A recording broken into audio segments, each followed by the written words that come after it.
தேன்கனிக்கோட்டை பேரூராட்சியின் நியமன உறுப்பினராக தேர்ந்தெடுக்கப்பட்டுள்ள எம் இஸ்மாயில் என்னும் நான் சட்டமுறைப்படி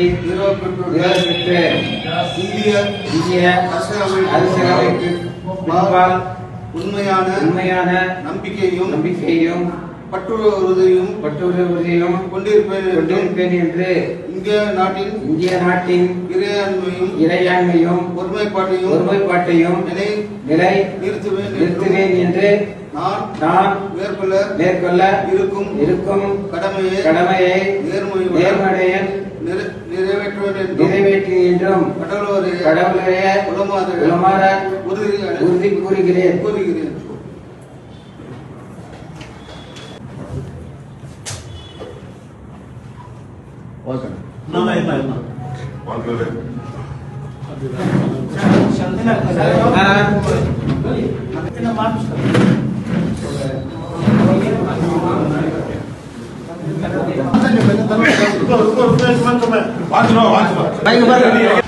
மாண்புமிகு தமிழகத்தினுடைய முதலமைச்சர் அவர்கள் கடந்த பட்ஜெட் கூட்டத்தொடரில் ஒரு அற்புதமான மசோதாவை சட்டமன்றத்தில் நிறைவேற்றி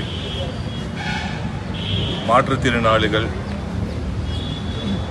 உள்ளாட்சி மற்றும் நகராட்சி நிர்வாகத்தில் அரசால் கவுன்சிலராக நியமிக்கப்படுவார் என்ற ஒரு சட்டத்தை கொண்டு வந்து அது நிறைவேற்றப்பட்டு இன்றைக்கு தமிழகத்தில் இருக்கக்கூடிய அனைத்து பேரூராட்சிகளிலும் நியமனம் செய்யப்பட்ட கவுன்சிலர்கள் பதவி பிரமாணம் நடைபெற்றது.